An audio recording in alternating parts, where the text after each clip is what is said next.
It's our pleasure to welcome you aboard Flight 13. From a service from where you're currently at to destination of unknown origin. We suggest any carry-on items don't need to be placed or stowed prior to closing the aircraft. Your items of choice should be placed directly in front of you for ease of access. Food, drinks, and snacks of your choice are highly recommended for your comfort. Seatbelts are not required, but as a warning, we may experience some turbulence along the way. Be warned. On behalf of the captain and your entire crew, it's our pleasure to have you aboard with us this evening. The seatbelt sign has now been turned off, so it's time to sit back and enjoy the ride.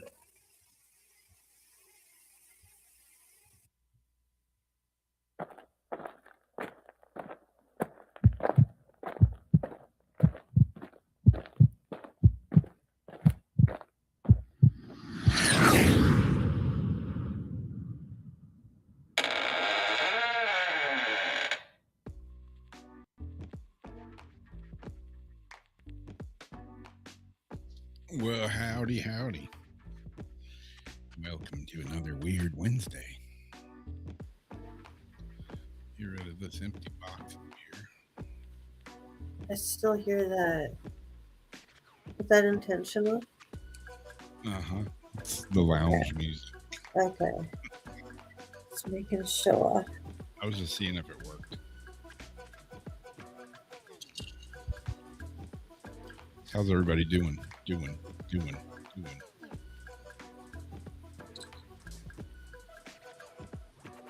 I got my computer back. Yay. Rawr. I almost was going to contact you, Drake.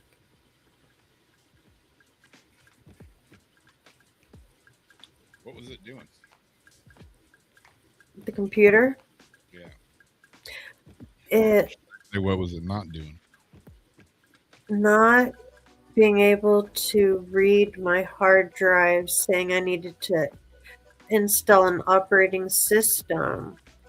I kept thinking because the cats were slamming my hood down, it was a loose SSD connection. But I went through all the BIOS checks and the F2, the F10, and made a backup disk.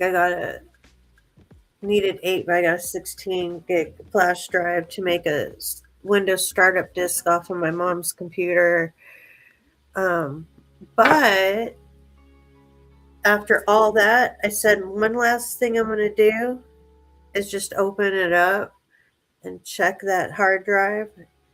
Sure enough, it was lifted just a little bit, but I thought, maybe, because worst case scenario, I don't have my Sims and my game folders backed up, so, eek. But anyhow, yay, it worked.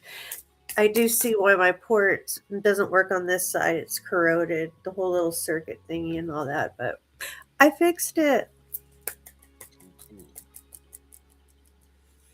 And I had the tools I needed because I have a nice little kit, an iPad, like with the little screwdrivers, lifting things, all this stuff, and I watched videos and loose connection.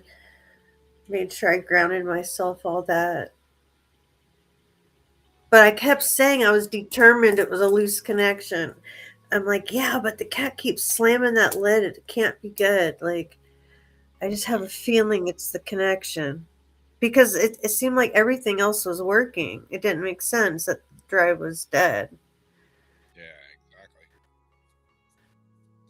They're generally pretty... But... I was going to ask a friend of mine from high school that also happens to have my mom's office as their client. And then, I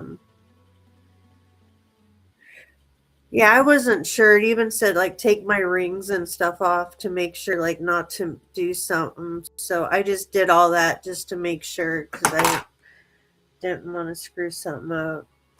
But then I was talking to my mom and I said, Drake is very handy with computers.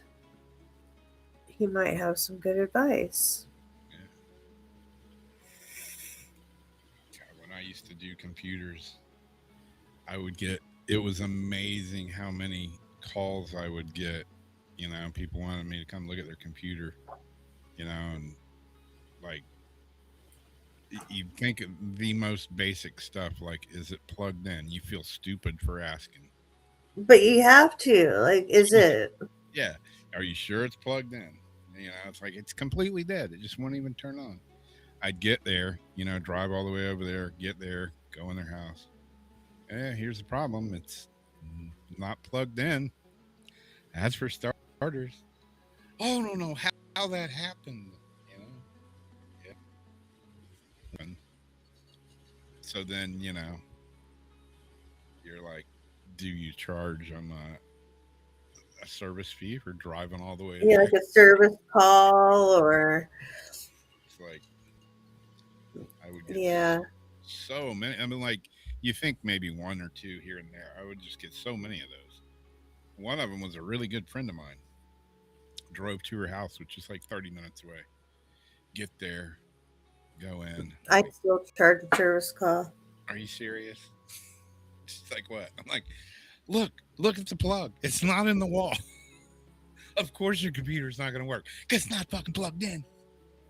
That's the first thing, everything. And remember, like DSL, when we had DSL and we had all those DSL filter. If you had it, everything had a stupid filter on the end of it, and you had to go through and unplug and de-staticize like all the filters and all of this and all of that. But it's like, did you do it though? Usually not. Yeah, the good old days.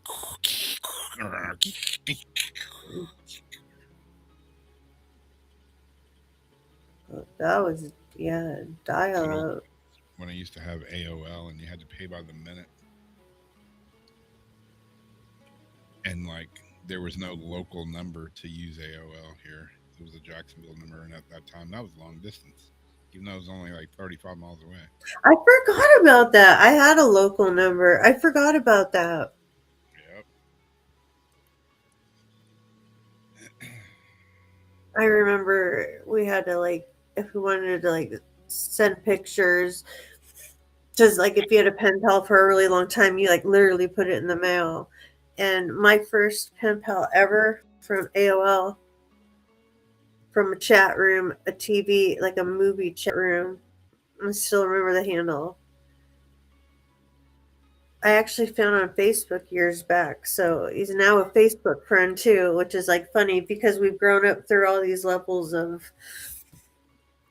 technology. Internet. Yeah, like technology. And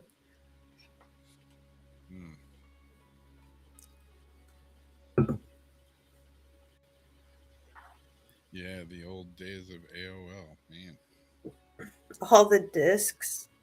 Yeah, that's how I got my Shin Mustard nickname. It was off the back of an AOL disc. Oh, the code. Yeah. I liked having the discs though. Yeah, I still got a couple of those around here somewhere. Oh, like whatever old box of stuff I have from like 10 years or more ago, definitely there's a disc or two in there. And I got a bunch of these still too. And then there was like those little tiny round ones, the little round ones. Yep, the mini discs. Yeah, I got a bunch of these. Oh dear, yep.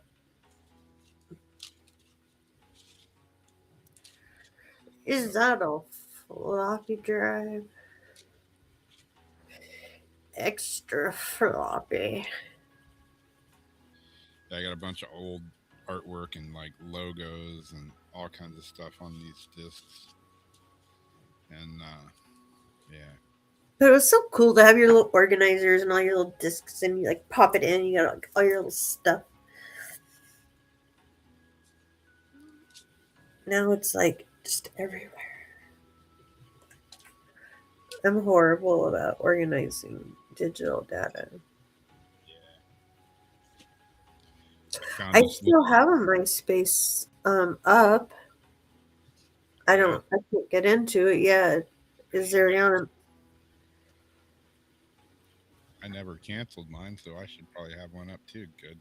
No telling what's on it. Let me look and see. Well, the thing is, it has a picture of me and Jeff as the cover photo, which means somehow, and we got together in like 2009. So around that time, I still had a MySpace, but I was already transferring from like Facebook like a year or two before that, because I had a few Facebooks before this Facebook. And then I think my Instagram or Twitter was started in like 2010 or 9. The one that I'm using now. Wow, I do have a MySpace still up there.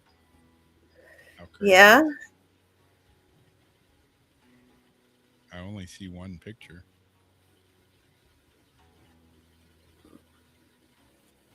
That's weird because that one picture is a picture that popped up on my Facebook memory thing just like 2 days ago. Really? Yeah. Is it one that you've posted yourself on Facebook though? I looked at it and it's from like 2010 over something. I even had someone try to hack it for me. He's like a hacker. I'm like, hey, you hack. I'm like, can you hack into my MySpace for me? Couldn't get into it.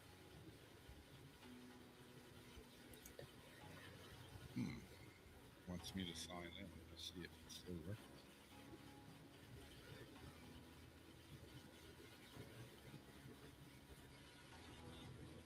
App not active. Reload page. I think mine might be under my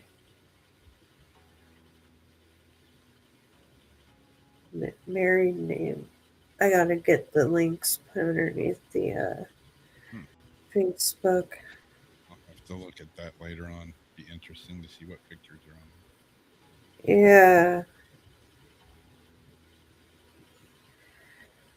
I want to see yours. I wonder what picture I had. That's weird because that means I had to have had access to it and changed it like around that time in order to have a me and Jeff picture on it. I forgot all about MySpace until you said that. MySpace was pretty cute. Yeah. It was like our own personal little diary, kind of like our own like our bedroom. It made me think of like our bedroom when you have your friends over and your stuff on the wall and your things and your music and this and that. And it's all about you and people, come and talk to you, talk to them. It's like a place to kick it. Yeah. And that's the way it always felt to me. And I used to think it was so cool because it's like my own it's like having my own website on the internet because like at the time, things were different, but it's like, you can look my name up and there's my stuff, right there with, my things. And Yeah. it was fun for us Gen Xers and stuff like that. It was different.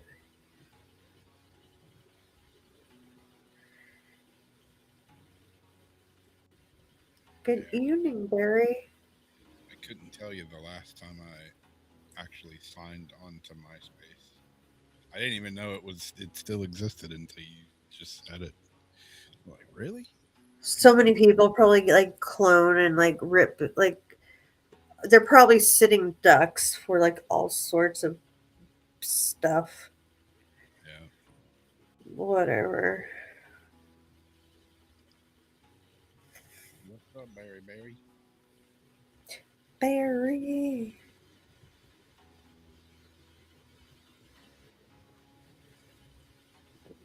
Putting links.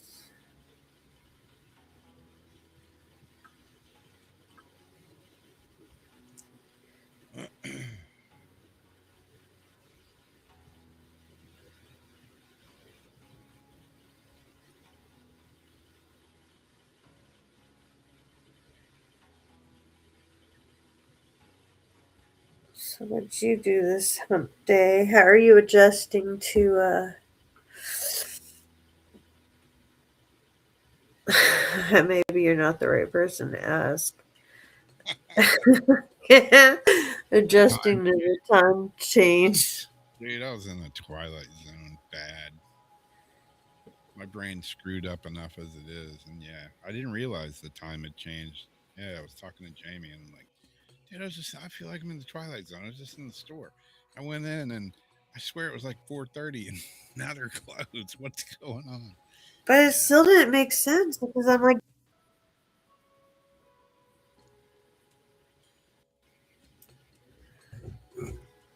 Yeah, time changed. Doesn't time normally change on a Sunday night at like 2 a.m.? mhm. I thought And something like that. Or I, midnight Sunday. I don't know. yeah, well, I guess it changed Saturday. I didn't even know it was changing. So that made it even worse because, the clock in my car was an hour off. I had like And 30 posts on like Instagram and everywhere going, don't forget the time goes back on Sunday. Fall I didn't backward. get one of those. If I did, I didn't see it. But And then yeah, our phones and stuff like that like automatically does it. Thank you so much. I'm so glad it's fixed too. Damn, I changed one in the last 10 years. What changed it to Sunday at 2 a.m. for 10 years? That's how much we pay attention. yeah, I'm walking around in Costco and I'm like, I just got in there and I'm walking around in Costco and they're like turning the lights out and I'm in the meat department and they're like packing all the meat up, and taking it in the back. And I'm like, what the hell's going on? Packing meat. And finally, I walk up to a guy that was standing there with a big meat cart, and I'm like, "How long are you guys open till today?" "Oh, we close now." I'm like, "Oh shit! No wonder the lights are off." He's probably looking at me like, What are you still shopping here for? Like, dude, we closing. "I'm just walking around." Nobody said, "Hey, by the way, dude, we're closed. Can I help you with something?" Nobody said anything. So I'm just walking around. I'm thinking, "Damn, it's dark in here. What's going on?" I'm with you, Linda. Here, there, here, this way, that way. It doesn't matter.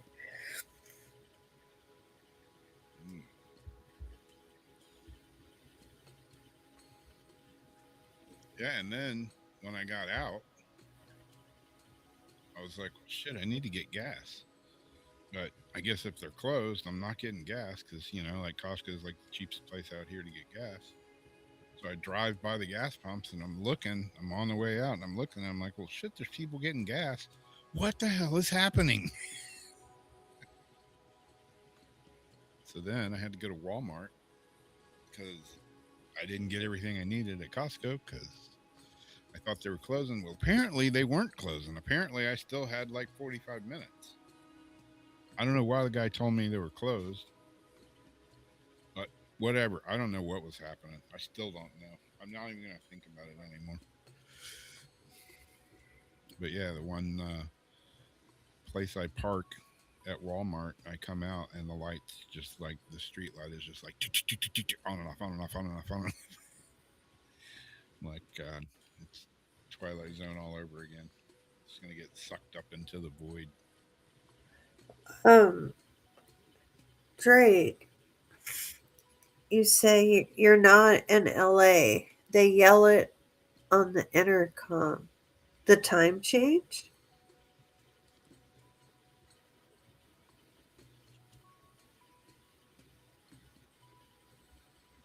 like the disaster intercoms. They're like, it's 2 o'clock in the morning and all is well. All good people are Oh, living. store closing? Wait, what?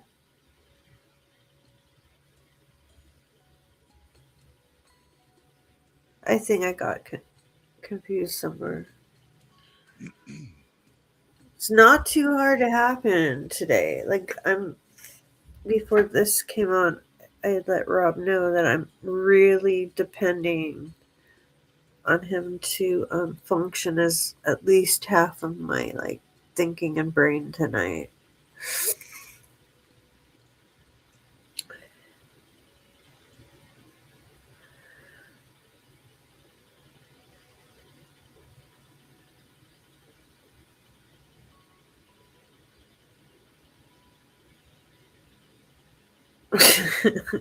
But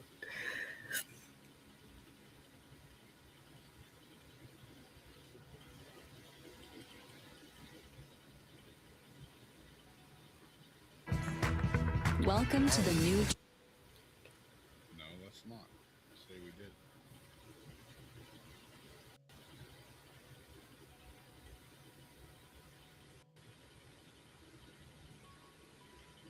oh, that they're closing at the store? Yeah. Certain department stores and stuff I remember would do that, like, or Safeway. I'd be in there and it's like I knew I was close to it. Like there was still 15 minutes. And I'd be running in there. It's like, okay, I need like 4 things, you know. And they're like, the store's gonna be closing at blah blah blah. It's like, I know. I just need to run and get this. The store's gonna be closing and blah blah blah. I know. Just need to grab this one thing. Running through the store. But I don't blame him. I wanted to get the F out too. Yeah. But still, I mean, that's when you just shut the door and let the people get their stuff that's in there. And then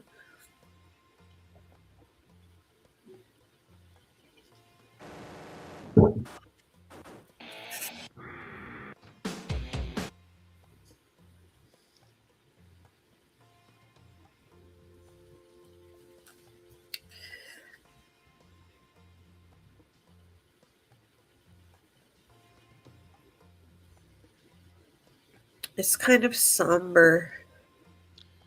Yeah, usually Walmart is like that. Like I went in Walmart, and they're like, Walmart will be closing in 30 minutes. It is now 10:30 p.m. Please Walmart. take your items to the front. Yep. And when they close here, man, they close. It's like if you're not in line, if you ain't ringing through at 11 o'clock, you just don't even get your stuff. They just make you leave it out there. Yep. They just don't even give a damn. So I 11 o'clock, they turn around and walk out the door. walk out the door. So people that are usually at Walmart, like observation, ID channel, stuff like that,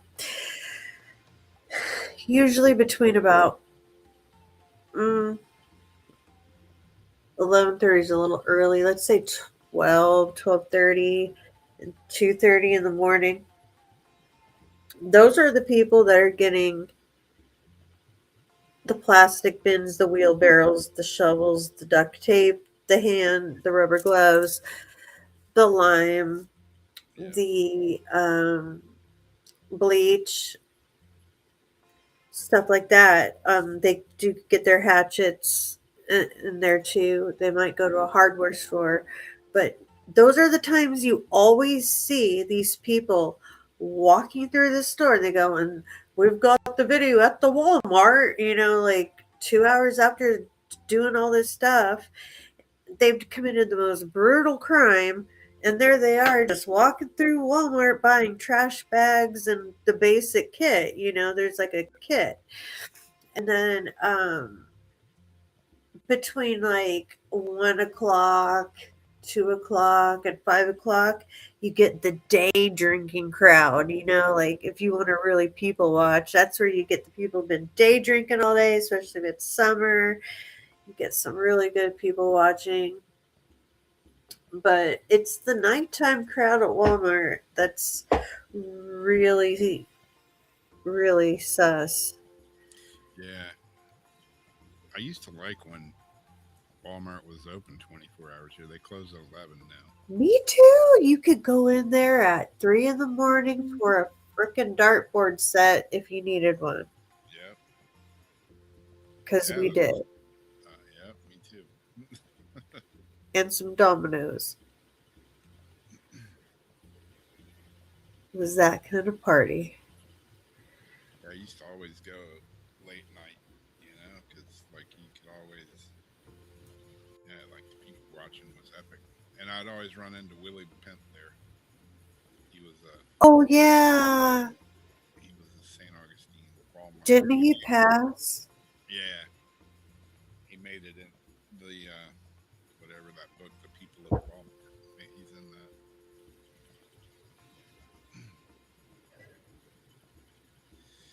I think we all have. But it's like you had the store all to yourself. You could bounce the balls in aisles and ride the bicycles and the skateboards through the store. Those were the fun days at Walmart. Yeah.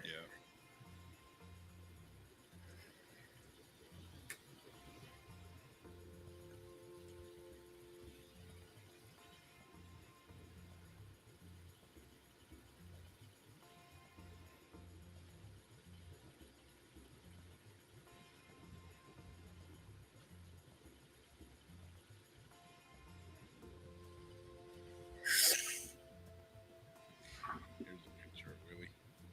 We got a picture. Sam, I took a picture of Sam. You remember that one? Yeah.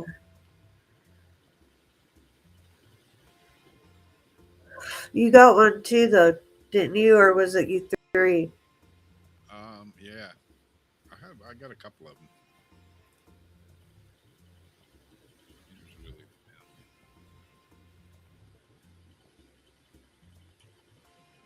Share screen. Go ahead, do it.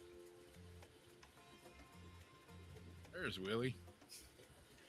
He was popular with the ladies.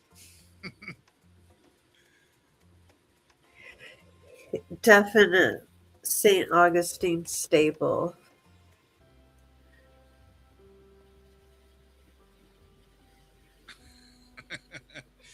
Yeah, I remember I went in there. It was like Halloween, and he had like a devil suit on, like this red. I'm like, dude, where do you shop at? Where do you find these clothes? But he had like this red devil suit on it was like pants and a jacket, and he had a cowboy hat like that had horns on it. That's So, great. What is on the front of that hat? Is the that front of hair?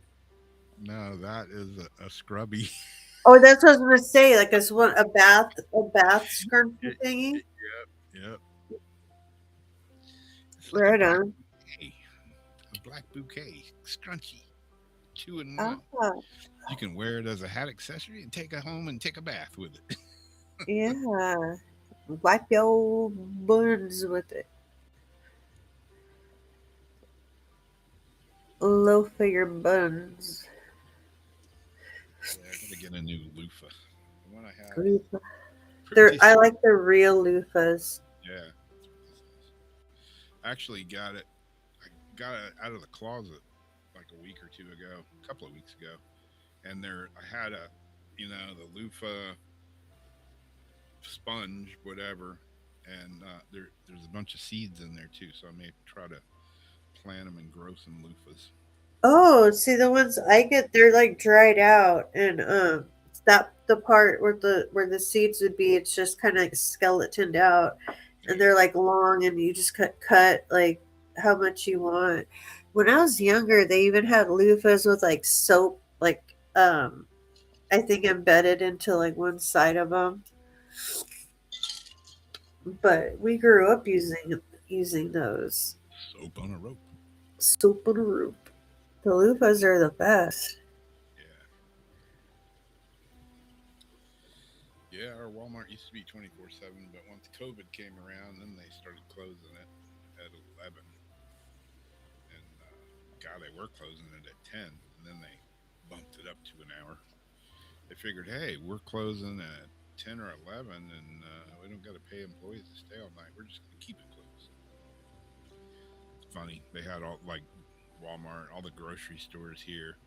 The aisles were like one way only, so you didn't have to pass anybody during the whole COVID closed down thing. I'm like, Jesus. Seriously, people?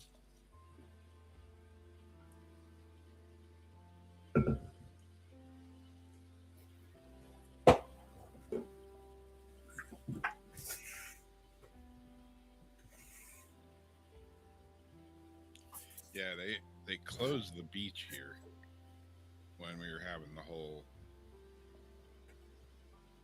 shutdown thing. I'm like, so can't go to the beach where there's the most fresh air you could possibly. The That biggest, was the most ridiculous. Like, yeah, it's like the most space you could be at. It's like the Atlantic Ocean for how many hundreds or thousands of miles out there? but you want to put us inside with stagnant air and crap. Yeah. Make sure you wear your And we mask. needed to be out in the vitamin D. We needed the sun really bad. We learned. Don't take ivermectin though, because that's worm paste for horses. It'll kill you. Or Fenbin. Yep. Don't do none of that. Eat Bill Gates fake meat His special corn. and potatoes. That's McDonald's. If you eat any McDonald's French fries, it 100% came from a Bill Gates farm. His They, potatoes only go to McDonald's because they're made perfectly shaped without the eyes. They're the perfect potato for McDonald's. yep.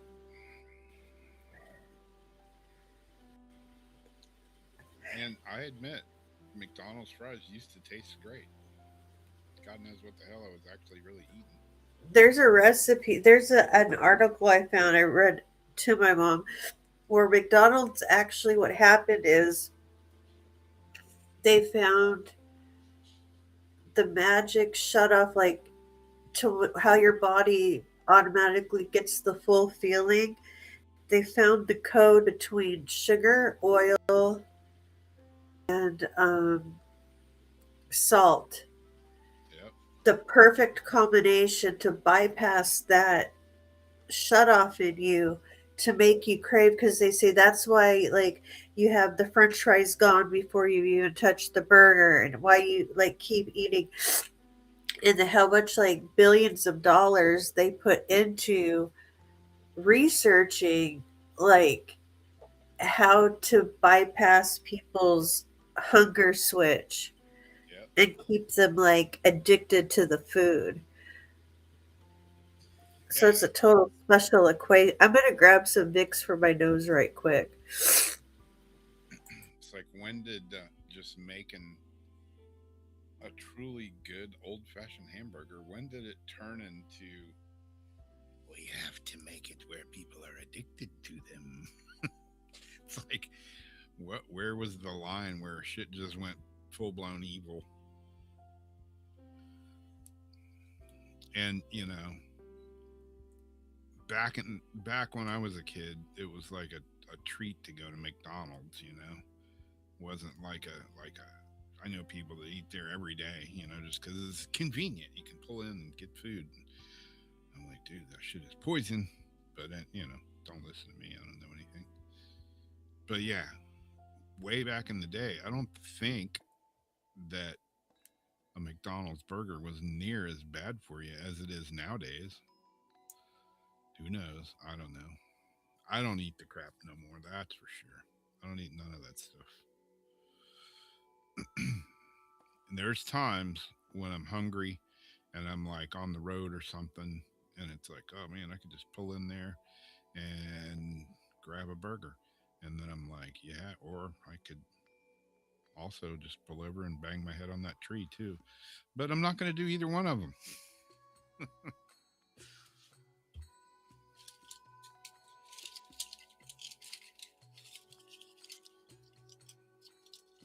I was, when I quit eating fast food, I would eat a chicken sandwich from Chick fil A. And then I started reading everything that's in a Chick fil A sandwich. It's like chicken and bread, pickle, and some, some mayonnaise or whatever. And it's like there should only be like a few key ingredients in there. But when you actually look at the ingredient list in the sandwich, there's like 80 things, none of which you can pronounce. Same with McDonald's. It's like their bread isn't even technically classified as bread. And anything that you can go to the counter and buy it fresh, they put it in a bag and hand it to you. You can take it home and put it on the counter and let it sit there for 3 months and it still looks the same. That shit ain't normal. That is not normal. Nope. There's no mold on the spread. If I make The a loaf, blueberries are sus, especially by Family Brand. It is. Those are very suspicious blueberries. You can have that in your refrigerator for like 6 weeks and they're still plump as ever. They're like watery on the inside. weird. I just bought some blueberries because I make my dog's food and mix up a big pot of it like once every 2 weeks or so. And I put blueberries in it this last time. And supposedly blueberries are supposed to be good for dogs. But I'm looking at them. They're these big fat blueberries. The And they're cranberry brand has actual little red seeds in them. Hmm. My mom got some the other day that actually tasted like blueberry. The best have been frozen blueberries in a bag. Yeah. Then we try to get them like because they're so hit or miss. You gotta try it at the store because like when you make blueberry bread and you're used to the blueberry like staining the lemon bread Yeah. purple, and it doesn't. You just have like a little shell of the outside. It's like, wait, what? Yeah, that's the way these were. They look Yeah, it's like, where's the blueberry? yeah, they look like a grape on the inside. Yes, Like exactly. grape, but they had a blueberry skin on them. Because I was, Yeah. eating them up and I was kind of mashing them all up with the dog food, and I'm like, these look like grapes, and dogs aren't supposed to have grapes. I didn't think. No, they're not. I don't know. Weird. And now they just made some other stupid combination fruit that tastes like something else. It's like, can you just make like food No, that we're supposed to eat? It's no. not spliced with other stuff. Yeah, I mean, I've been eating pine berries, instead of Me too. Oh no, pine nuts. I've been eating like pine nuts and like pumpkin seeds, a whole bunch of them. yeah, pine berries that look like strawberries, but they're kind of white, and the ones I've had Wait, are that's the pineapple strawberry. Isn't that like a spliced something or other? yeah, it's not normal. Yeah, I used Um, to get those. Then they have like the cotton candy ones. cotton candy grapes. Yeah, Yeah, cotton candy grapes. yeah, those aren't normal either. But they No, look but like I did buy those. I did buy those and try them. yeah, And you knew that it was all wrong, but it's like I still had to try it. yeah. I've had a few bags of that. Of course, Sam got me to try them, and I'm like, grapes don't normally taste like cotton candy. There's some Plus, science. cotton candy is not derived from nature, at least pine, berry, pineapple, and strawberries come from nature. Cotton candy is a flavor, like, you know? It's just spun sugar. It's just, Yeah, like, but so they do kind of taste like cotton candy. the hell it tastes like cotton candy. I don't know how. I'm sure it's not good for you, but yeah, I've Of had them. course not. But I've tried them. Yeah, I'd tell Sam, I'm like, these can't be good for you. They're not. This isn't natural. She's like, yeah, but they taste good. It Okay. doesn't count as fruit. It doesn't count as fruit. Your fruit serving for the day. They're good when they're hella cold, like when it's hot out and you freeze them. But you just have to know it's like the same as eating any other processed crap food. Yeah, lab grown ingredient.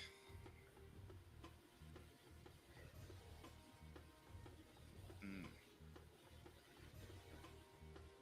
Sharp pain in my fingernail.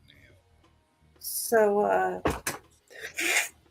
don't know if I should go first or if you. Oh, hi, hello, Heather.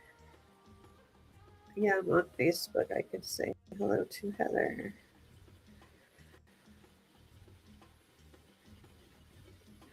Since I get a chat again, should I go first since my nose is like stuffing up pretty quick?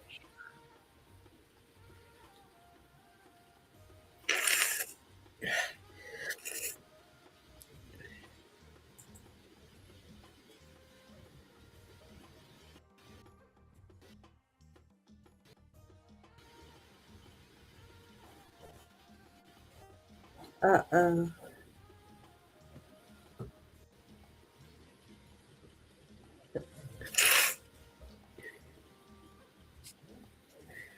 I don't know if I'm gonna have to hit the mute button in a second. My cat's about to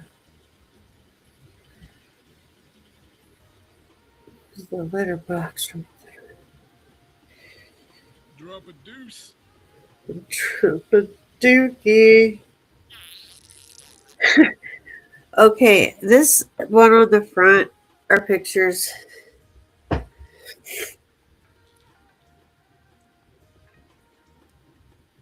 Are little picture boxes.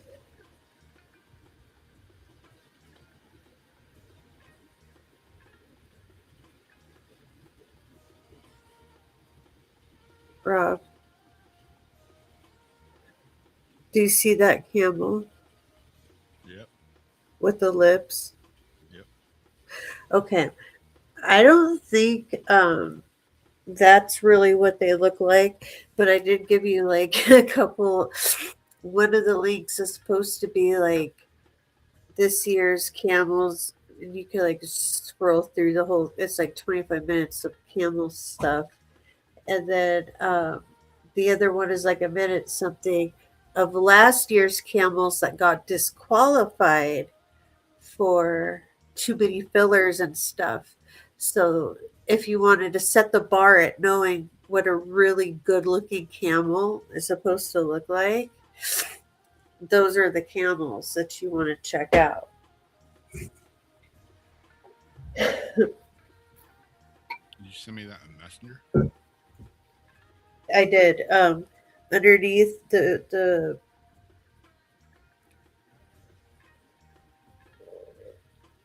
underneath the article, there should be two links. Okay. Yeah, I think I got it here. Let me see. Yeah, because I said this goes to the one we could scrub through to show the contestants. In camel terms, And we want to, yeah, mute it.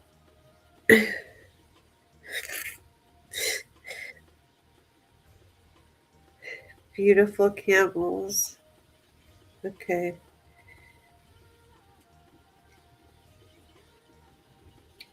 All these pictures of California drones. Let's see.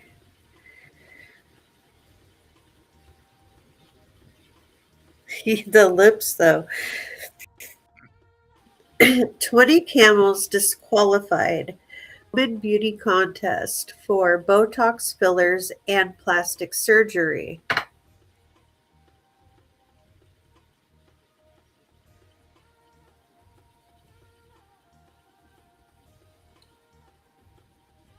Oh, that's crazy. They have flavor fruit for the kids that won't. Hey, sister. In recent years, traditional camel beauty contests have become controversial events due to the increasing use of cosmetic procedures to increase the chances of winning. Of course, my nose is stuffed up. Full body and front end PPF. Oh, does that go to.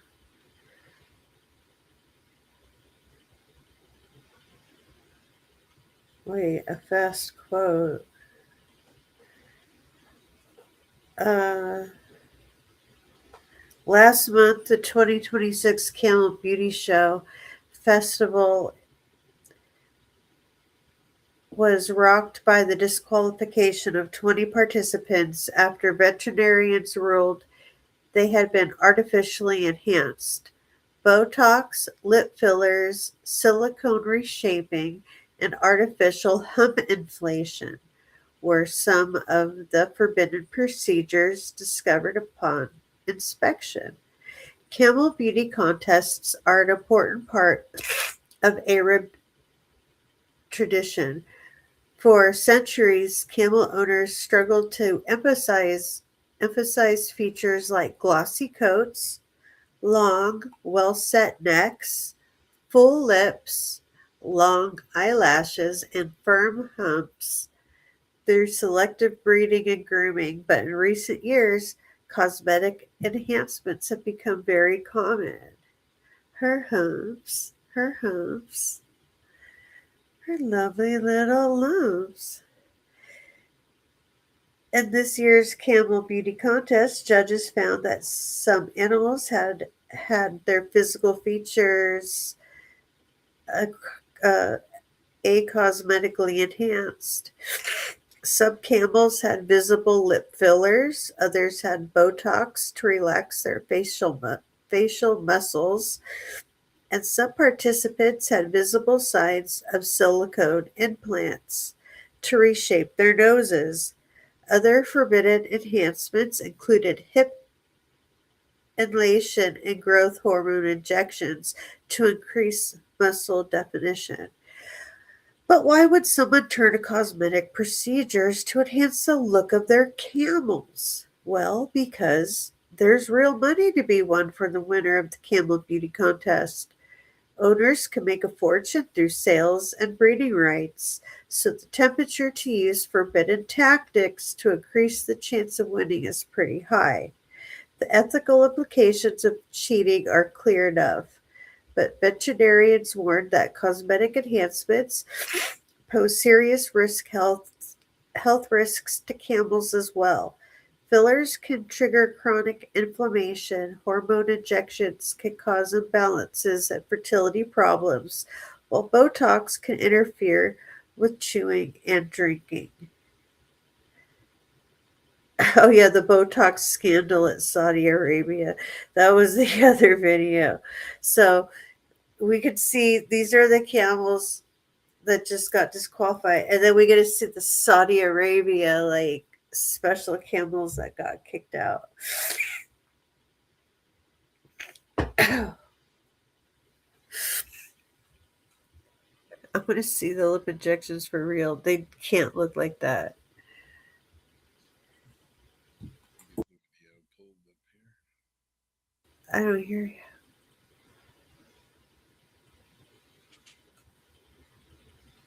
If you're talking.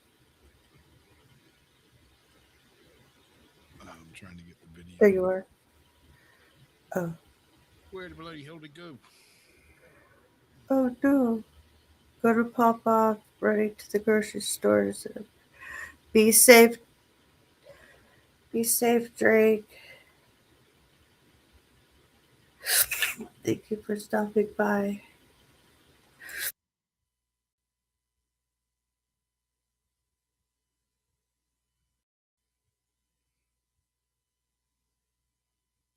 Okay, here we go.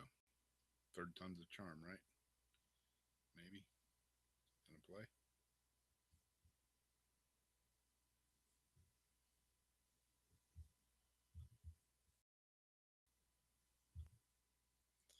God, Jesus, it can't be this hard, can it? Apparently, it can. Okay, one more time.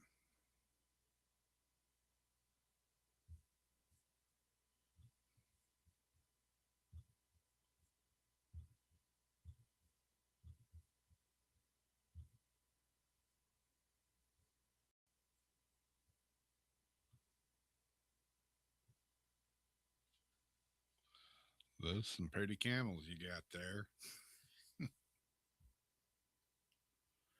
Those are the Saudi Arabia ones from last year that got disqualified. That's where the standard of like fine camel comes in. That's what a fine looking camel is supposed to look like. When I do that with my fine looking camel. That's the standards.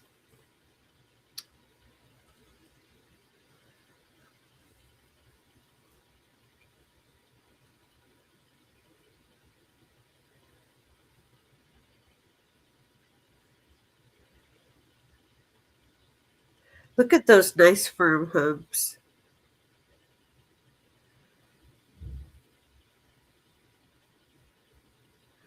Camels are some strange animals.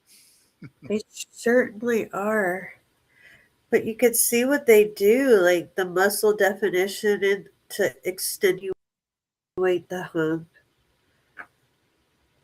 It looks so snooty and rude. Yeah.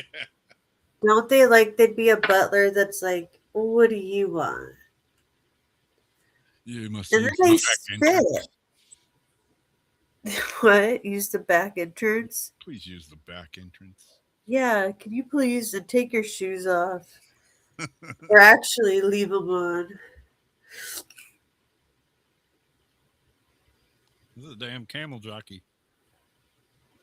He looks like he's better than everybody. Oh, look, you can't even. They don't like that.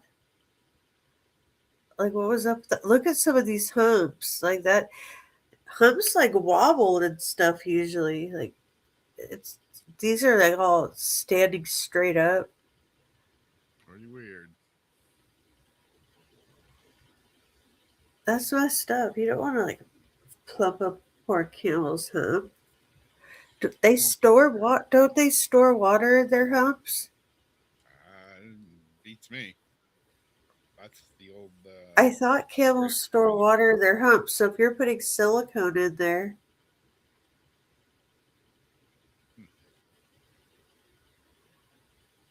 Who knows? I do some weird shit over there. the kids are all watching. Like, what are you doing this weekend? We're watching the camel beauty contest, Went to the camel pageant. the camel pageant.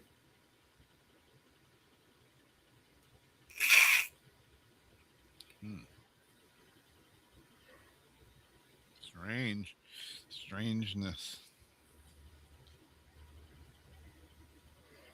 Yeah. I mean, everybody's got their thing, I guess. I mean, we have like the ugliest dog contest. Yeah. We have, um, we have animal contests. So I looked up the cotton candy grapes real quick, thinking they that ain't normal. They can't be good for you. Yeah. If you're short on time, here's a quick answer to your question. Cotton candy grapes are not artificially flavored or genetically modified. They are a natural hybrid variety of grapes created through traditional plant breeding techniques, combining different grape species to achieve their distinctive flavor profile. Uh, How many combinations of grapes does it take to make cotton candy? yeah, really. Like, I can't think of a bunch of different grapes in my mouth, eating them all at once, going, that tastes like cotton candy. Yeah. But I've never had like a whole variety of grapes in my mouth at once either. Hmm. They do have an apple that tastes like strawberries. I always see those I around. get very intrigued by fruits and vegetables that taste like other things for some reason because it's like such a mind screw Yeah. at the same time. Yeah.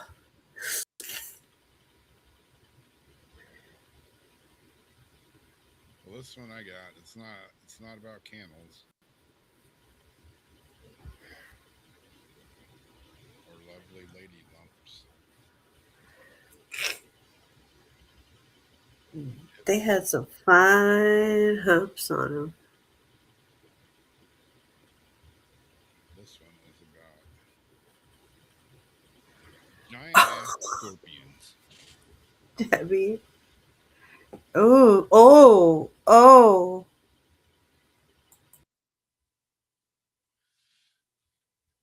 I'm not getting the chat right. That's where you need to go out with your black light. Do they show up in a black light? Grape smuggler. Smuggling grapes and his It's a banana. budgie smugglers. Budgie snuggle. What do they call it in Australia? The budgie snugglers. This is cryptozoologist Dr. Carl Schucker recently received an intriguing email from a man with fascinating story to tell. Fascinating story to tell. Tales of gargantuan scorpions, both in the United States and elsewhere, have been doing the rounds for years, with some stories detailing arachnids measuring as much as a foot or more in length. Holy shizzle, that's a big scorpion. In a recent blog entry, Dr. Carl Sugar, a zoologist and science writer with a keen interest in the field of cryptozoology, reports a detailed correspondence he received from a Florida man who claimed to have encountered giant scorpions back in the 80s. The man had been working a hazardous waste specialist. There's your answer. The man had been working as a hazardous waste specialist at the time and had seen scorpions on a regular basis, particularly while inspecting waste around the Highlands Leather Factory in Sebring, Florida. On one particular occasion, however, he recalled seeing a particularly large specimen, almost a foot in length, quickly scurrying across the floor and out of sight, like a scene out of Alien. Scuttles across the floor. Even the largest known species of scorpion in the U.S., the giant desert hairy scorpion, grows up to only around 14 centimeters in length, approximately half the size of this one. Believing his eyes to be playing a trick on him, the man mentioned the sighting to the factory's owner, who promptly took him in the back room to show him something he had previously caught in a big jar. Incredibly, it turned out to be a scorpion about 10 inches in length. An absolute monster. Even the largest known scorpion in the world, the giant forest scorpion, is smaller than this. The factory where this occurred received hides from countries all over the world, so it's possible these scorpions had hitched a ride from somewhere else. Their huge size, however, certainly raises some interesting questions. Could there be a population of giant exotic scorpions hiding out in North America? You can just read the full story on Shucker's blog, linked below here. I don't have that, but anytime you have strange scorpions and you mix it with hazardous waste, what could happen? I've seen the movies, Toxic Avenger, stuff like that. Return of the Living Dead. More brains. That's where you want to make sure you shake your shoes out before you put them on. Yeah. It was funny that picture. I don't know if you saw it. It popped up in my memories. It popped up on Facebook again. It's What? some friends of mine in a van, and there's a little blonde-haired kid in the van. We were in Costa Rica. It was 1987, and I remember distinctly. We were like all, getting ready to go to bed that night, and I was like, I had a bed, but a few of us had like our board bags. They're padded bags, and we were using them as like sleeping mats. And being that Garvin was the little kid amongst the group, he got one of the board bags to sleep on, and we were getting ready to go to sleep, and he said something about, I hope there ain't no spiders in here. And one of my friends that was with us was like, no, there's no spiders, but there are some big, huge scorpions. Just make sure they don't crawl in bed with you. Oh, shite. He was freaking out. Oh, my God. Totally lost his mind. Those are no joke. Yeah. I came Ooh, home. they go right through your jeans, that prong. Mm, yeah. Had a friend of mine that was, we were chopping wood, chopping broccoli. Now we were chopping wood, and yeah, all of a sudden he's screaming. He's like screaming, Scorpion! He's ripping off his clothes. And somehow Scorpion had like got on the inside of his shirt and like No! 3 or 4 No! Holy shit! I remember I came home from a You kite. ripping that off as fast as they can, probably. Get the fucking shit off of me, man. Remember coming home from a kite buggy event. I was out in Nevada at Where was it though? Lake Ivanpah out in Nevada, and No, on the dude. I was on his back. Somehow climbed up under his t-shirt up his back and then stung him. How'd you get off his back? When he ripped his shirt off, it came off. But Oh, Jesus. it was only Okay. a little scorpion like that. Still. But yeah, I came home from a kite buggy event out at the dry lake out there, Lake Ivanhoe. Apparently, I must have brought a scorpion home with me. And I came in the bedroom and I put my bag down. It was all dusty and dirty from being on the lake for a week. And Oh, apparently wow. it crawled in bed. And In your bed? It was like 7:30 in the morning. And all of a sudden, Darcy's like flipping out. Freaking stung the shit out of her. What? Yeah. You brought a scorpion home I in busted your it. bed and it stung Darcy. Well, it was in my bag, but apparently it crawled out and got in the bed. I mean, unless it just, What happened to Darcy? yeah, she wasn't feeling too good. But she caught it. She caught the scorpion, and then kept it for like 6 months in a little You tank. fed it and stuff after? Yeah. And then what? I don't know whatever happened to that thing. She took it out and turned it loose or something. That's the only thing I can think. I mean, there are scorpions out there where we used to live, but because I saw a couple other, they're like little ones, but who knows? Maybe it came home in my bag from being out in the desert for a week. Who knows? Did she have to take like heck of antibiotics and stuff? No. Like, But what do you do for a scorpion bite? Like, deal with it? yeah, pretty much. Is she in here? Is she in the chat room? Maybe she can say what it felt like. Yeah, that is like crazy. And to be woken up like that. Yeah. Like, Hello. oh, Good morning. Good like, morning. holy Scorpion. crap, a scorpion's in my bed and just I just woke up to a scorpion in my bed biting me, Yeah, we didn't know. stinging me. I was like going to work that morning, and I was like scared to leave. I'm like, you sure you're gonna be okay? Not gonna come home. You're gonna be. She's such a true. She's so strong, man. She's such a true. I swear. She's like, I got it. Scorpion. I gotta be so careful with Vicks around the cats. I found out it's like highly toxic and poisonous. You know how I like rub it all over my hands for like my cuts and stuff.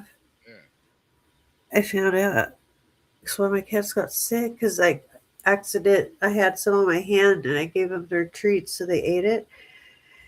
I found out that XI, Xanol, X, whatever word that's in that, and like mentholyptus cough drops and stuff is like totally toxic to cats. So my cat got totally poisoned by it.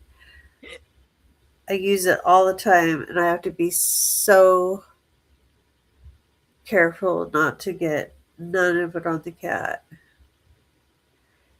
Yeah, I thought you could. Well, if it gets to your heart,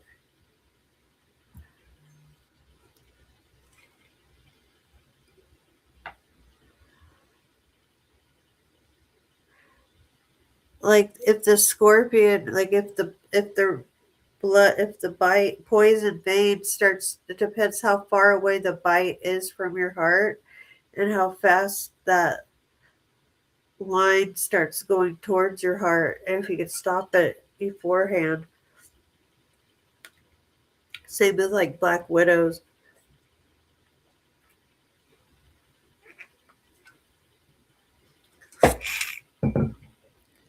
I don't know, Venom's different. Did you ever used to watch that show on Venom? Yeah. How they Venom. showed all the different Venoms? I had a couple of friends that were on that show. Yeah. They're like, so and so just got bit. At this moment, the inside of his leg is, and then they show you like this horrible diagram of it's like, oh no. And then you're like, that's the worst. I never want to get that kind of venom. Okay. What do we got next, buddy boy? Sitting here next to the. And I want to say before they talk about, well, I guess this still could be the first dragon, but we have like dragons right now. They're reptiles. They're like these little flying dragon lizards that have wings. I didn't put a picture on here, Jesus lizards. but you know what I'm talking about, Rob? Yep. The little lizards that have wings. The wizards with wings. The wizards with wings. I always thought they looked like little dragons, but this could be the first dragon.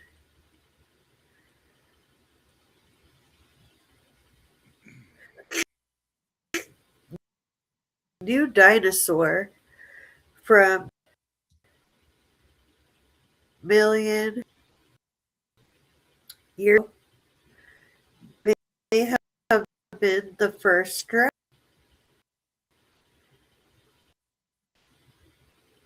That's what that number is, right? 95 million. A new species of dinosaur known as the hell heron has fantasy fans believing that Game of Thrones style dragons could have once terrorized our planet. A mysterious dragon like skull uncovered by scientists in the Sahara has people wondering if it was a fire breathing beast or, thanks to its horn, some kind of Jurassic unicorn. While officially flying reptiles grabbing villagers and torching castles have never existed, it is thought that these legends evolved for people's spottles in the wild. The bones were discovered by University of Chicago paleontologist Paul Sereno and his team. Foot right up a dog's. I definitely think the ancients encountered at least a couple of things like this because this is definitely a dragon, one person claimed on social media. Definitely a dragon. Oh, and then they had some other like fantasy drawings I didn't put on there. But it's like fantasy drawings of like people next to like these beasts. North America, Cerrito ended up meeting a local Tuareg band who led them on his motorbike deep into the center of the Sahara, where he had seen huge fossil bones. With night closing in and time running out before having to return, the team found a set of teeth and jaw bones from this new species of Spinosaurus. Publishing their work in the Journal of Science, scientists estimated there were 10 to 17 different species of this prehistoric predator. The teams say the finding of the Spinosaurus mirabilis is the first new spinosaurid species discovered in more than a century. This find was so sudden and amazing, it was really emotional for our team, he said in a statement. Reconstructions of the skull have revealed more than a passing similarity with the mythical fire-breathing creatures.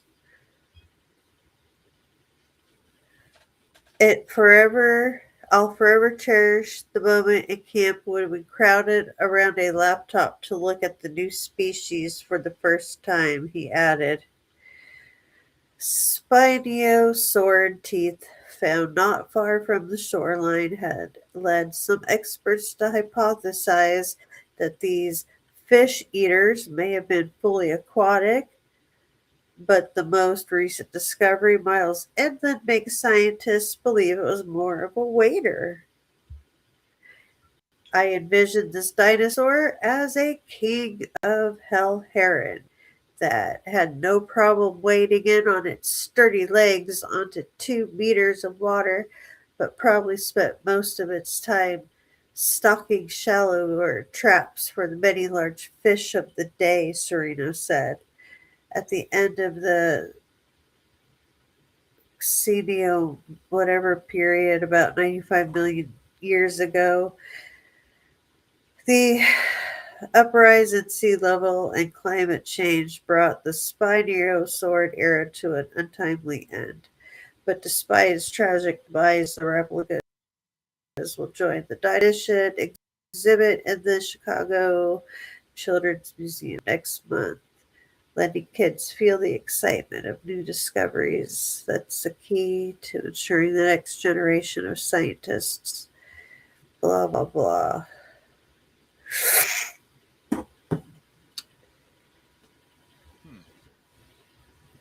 interesting. It'd be cool to find It is.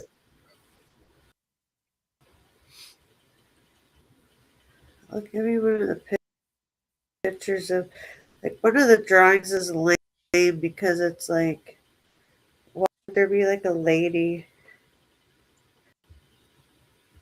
The success of the House of the Dragon. And then there's this one showing them like eating some sort of a fish. Saved the photos. A desperately unlucky fish. Yeah, it shows what 2 of them would have looked like eating a fish.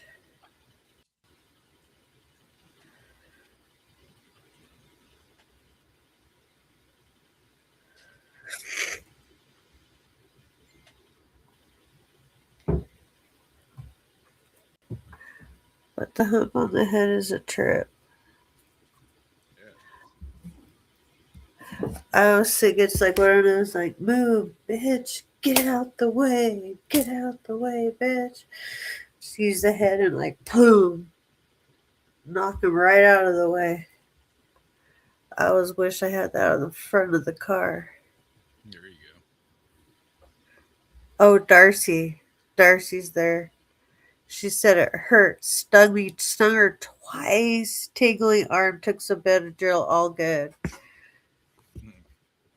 See, she is the shit. Twice. Oh, Yeah, like I say, I don't know if it came out of my bag or just came in the house somehow. I don't know. We were expecting my bag because I was out in the desert for a week. she's such a trooper, such a tough trooper. She's like, Scorpion. I don't need no stinking scorpion.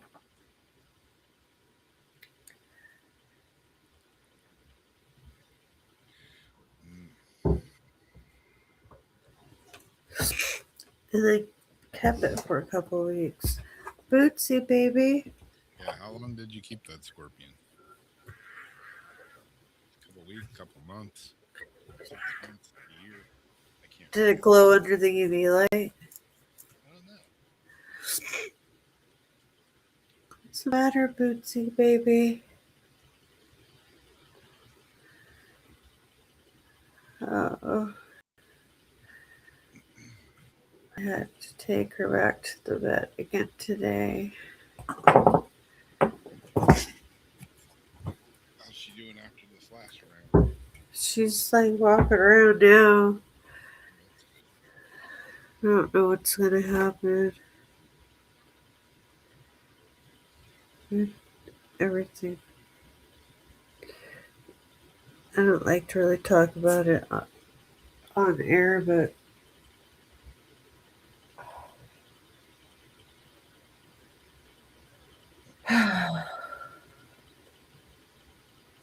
and then they didn't put her damn blanket back in the. I get home. It's like, where's her little blanket? They had like paper towels in there, but her little fuzzy blanket's gone. So I have to like leave 2 messages. Nobody says anything. Just like the 2 messages, ask him, look at the picture.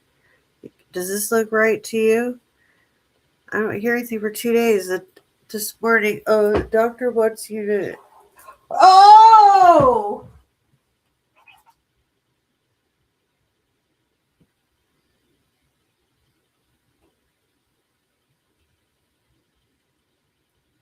What was that?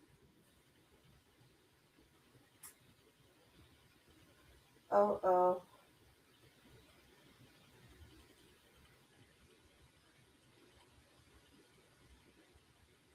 Uh oh. Um,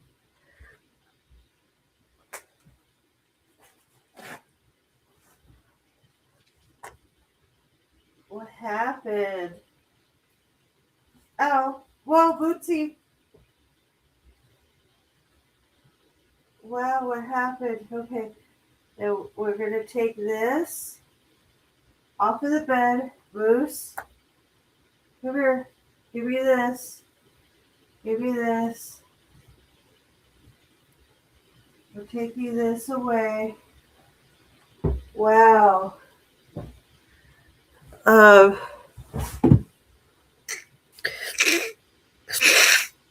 Oh. I'm losing my mind, man.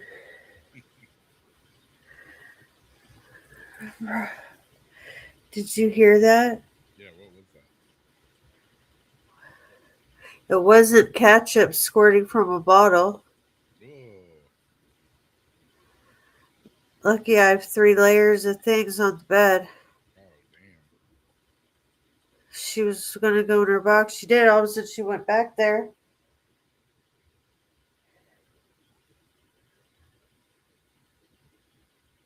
I saved it all. I saved it, but you don't know when things are gonna happen. Mm.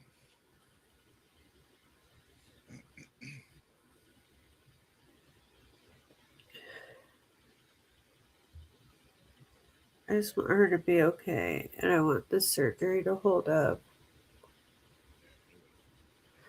No, they're not good sounds. It did not sound good. She had a prolapse. They took her stitches out after 5 days. Way too early. The minute I got her home, it fell out again. I had to put her right back in the box, take her back, then put her right back into surgery again. She was already healing. We had to restart all the healing all over again on Friday. Um, Brought her in today so they could double check her again.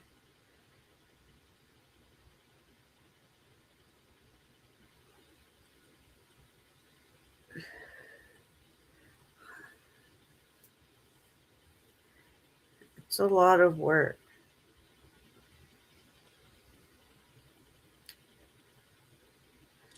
No doubt. Yeah. Poor baby. She's so good about things too. She like got up this morning all happy, like let's go with her little happy flower head. And I'm like, sorry, Boot, we have to put you in a box and go put you back where you hate it. Because if this doesn't hold up, then it's going to be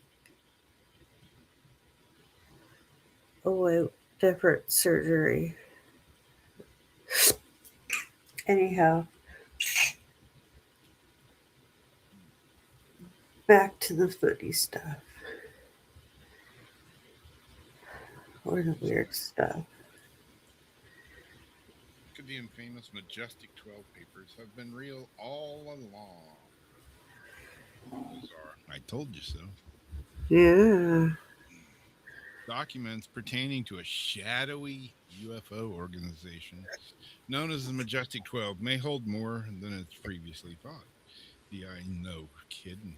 The idea that there could be clandestine group of government officials, no, not ever. Military leaders and scientists set up in secret to investigate UFOs and alien visitation, the stuff that doesn't exist. Might seem like something straight out of the X Files, yet rumors of such organizations have persisted for years. Back in the 1980s, a trove of documents pertaining to Majestic 12 began circulating around, leading to suggestions that the group had been set up in 1947 by President Harry S. Truman. You know, back when supposedly alien spaceships crashed. But then they said, no, it's just a weather balloon. Nothing to see here. Move along. Need to see here, move along. The entire thing was later declared a hoax by the Federal Bureau of Investigation. Yet rumors continued to persist, some believing the Majestic 12 was in fact the real deal. Recently, new claims have begun to circulate suggesting correlations have been discovered between the file numbers and the administrative stamps on the original documents and genuine CIA cases from the 1940s and 50s that have since been declassified and released to the public. Trouble is, the investigator who came to this conclusion has decided to remain anonymous. According to reports, only connection to him is UFO researcher Ryan Wood, who provided physical copies of the original Majestic 12 files from the 1980s. He's doing a great job, Wood told the Daily Mail. He's digging in the right spots and doing a good job of the historical research. It's definitely on point and logical, fair, and highly credible. As things stand, even if there are file numbers and stamps in the Majestic 12 files which match those of genuine CIA documents, it doesn't mean that those files and what's claimed inside them are real. We still lack any other tangible evidence that might prove their credibility. I don't know, kind of like, the Epstein files. Just because they're named in there doesn't mean they're actually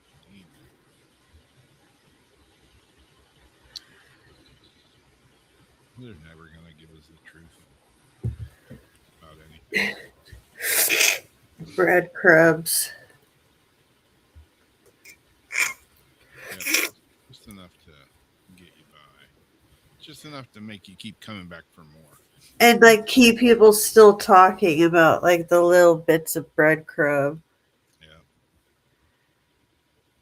I smell just enough breadcrumbs that remind I me. saw your post, Debbie. I really wanted to get in touch with you. I was thinking about you and going crazy back and forth, but have them on my prayer handle still. I'm gonna be thinking about you tomorrow and sending lots of healing energy and hugs your way. Yeah. And lots of love and light to you and your family.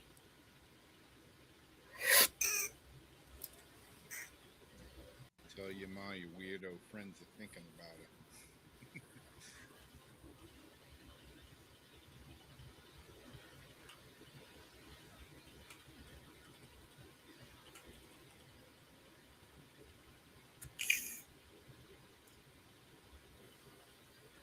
Yeah, that back and forth thing to the hospital, man. I think that'll drain you. Not to mention just the worrying and everything else. Just traffic and going to and from the hospital. I hate anything to do with the hospital. I feel terrible. Like when my friends, like my brother was in the hospital and I didn't even go see him in the hospital because I just freaking hate the hospital so much. It's never like for a good thing. Like unless somebody's having a baby or something. Normally you don't go for it anyway. It's like you're not going to the hospital for a good time. Yeah.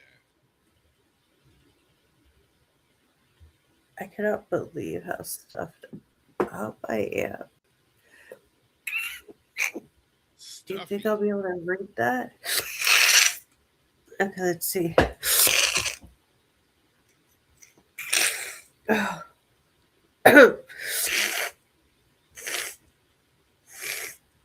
Ooh,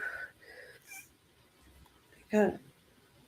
What if it's something not good that might have burned a hole through my nose? No, don't take off with my cord, baby girl.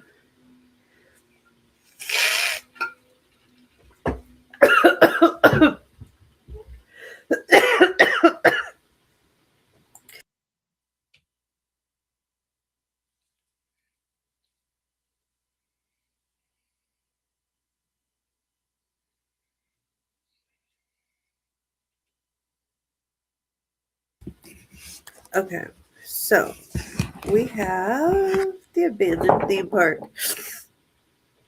Uh-oh, here comes Bootsy again. Uh-oh, I should probably go get another towel from the garage, but abandoned themes and past, one of the world's most haunted sites. And I don't think I'm too familiar with this one. Like, it didn't ring a bell when I was kind of skimming through it, unless I've seen something on it and I just totally forgot. Um,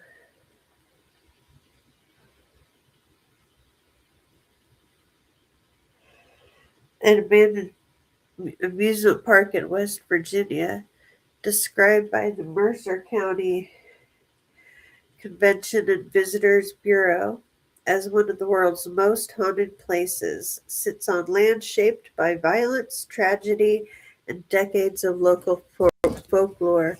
Has anybody been to? You, I know a couple people like Renee. She, I think she's in West Virginia. A few people from from Virginia. If you've been to this amusement park.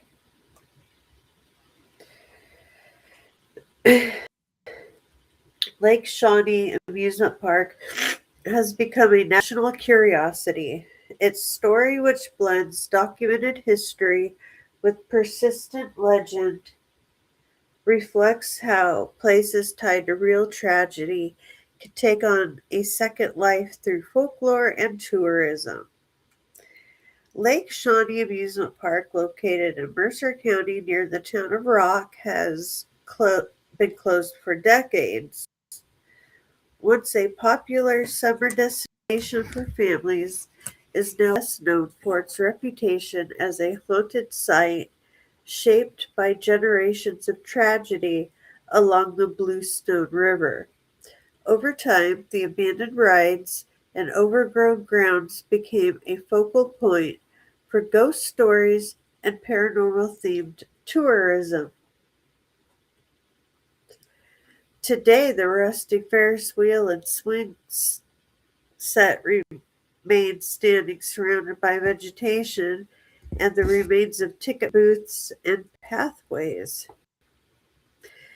Visits to the site are typically limited to guided tours arranged in advance. According to historical records, the park originally opened in 1926 as a family-oriented attraction serving nearby coal mining communities. Before any rides were built, however, the land had a far older history. Multiple sources document that the site was the location of a violent frontier-era attack in 1983 involving the family of settler Mitchell Clay. During that incident, 3 of Clay's children were killed or captured during a raid. Oops, I have to open it again.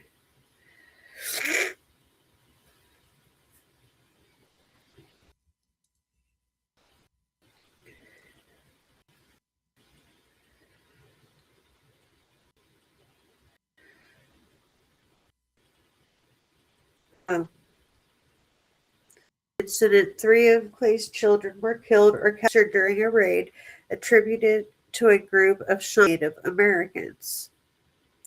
Entrepreneur Conley Trigg Snido Sr. later purchased the property and developed it into an amusement park. According to historical accounts, the park featured a Ferris wheel, swing rides, a swimming area, a dance hall, concession stands, and cabins for overnight stays. For many local families, Lake Shawnee was remembered as a popular summer destination rather than a place of fear. That reputation began to change after a series of fatal accidents occurred during the park's operation.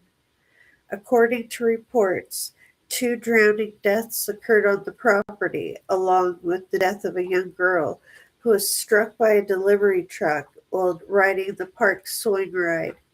The park ultimately failed a health inspection and closed in the late 1960s. After sitting unused for years, the property changed hands again in the 1980s. Gaylord White, a former park employee, briefly reopened the site in 1987, but rising insurance costs forced it to shut permanently in 1988. In the early 1990s, architectural work conducted by researchers from Marshall University uncovered Native American artifacts and burial remains on the property. 13 skeletons, mostly of elderly individuals and children, were documented during the excavation, according to historical summaries. That discovery added another documented layer to the site's history and helped fuel its reputation as a place tied to unresolved tragedy.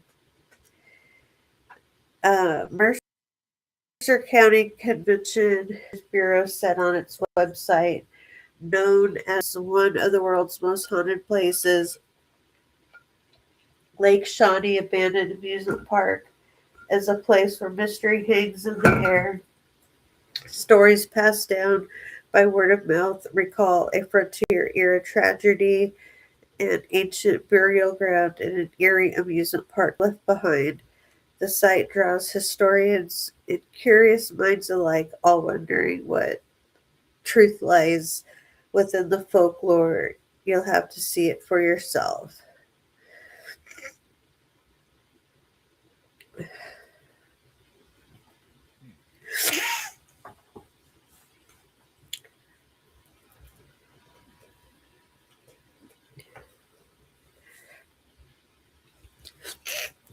I've never been there.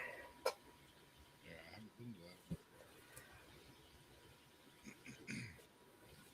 that.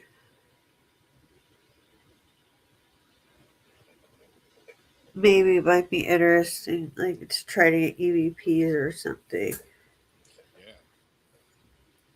Yeah, there's a place here that there's a couple places here that there used to be a 6 gun territory. Anybody have one of those near them? And back in the day, there used to be one of those here a long time ago. I remember going to it as a kid, and it's all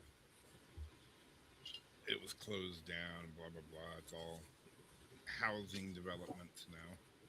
And then there was a place just right down the road from me that used to it's been several different things. It was this kind of an amusement park, and it was abandoned for years, and they had all these big dinosaurs and stuff out there, and triceratops and all kinds of dinosaurs that were in there. And I screwed up because I wanted to go there because I knew like it sat abandoned for years. I don't know how many years it sat there abandoned. Big wall around it, and no trespassing sign. And I wanted to go in there, and then there was like the gate came down, and again I wanted to go in there, and then I knew they were going to start developing it. So yeah, they cleared all the stuff out of there. I wanted to go in there, one, kind of paranormally, and two, I wanted to take my metal detector in there because it used to be this old attraction park, and I figured people have dropped all kinds of change and rings and jewelry and everything in there over the last 40, 50 years. And I never went out there with my metal detector. And now it's completely filled over and built these shitty townhouse apartments. Already? Damn. Oh yeah, it's all completely built. There's people living there already. We used to get on the notification list for the city of like Alameda County for when they rip up the roads and everything because they built so much of this stuff, especially San Francisco, over like the dumps, like after the earthquakes and the fires, stuff like that. And when you go and they dig up the roads, you find like all these bottles and like blob top bottles and like pottery, all sorts of things. And so we used to go out there like as soon as it's like, okay, they're out there digging it up. Then you run out at night and you try to like go and grab what you can with before other people get it. Yeah. But they don't send out like the notifications like they used to. Yeah.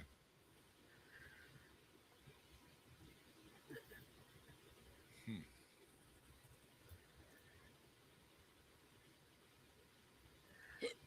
Plus, I'm not going to be out there right now, like at 3 in the morning, digging through like the street by myself anymore. Yeah. Like, I guess that time of my life has probably passed. At least, like, not by myself standing in a ditch. Yeah. Times were different 20 years ago, for sure.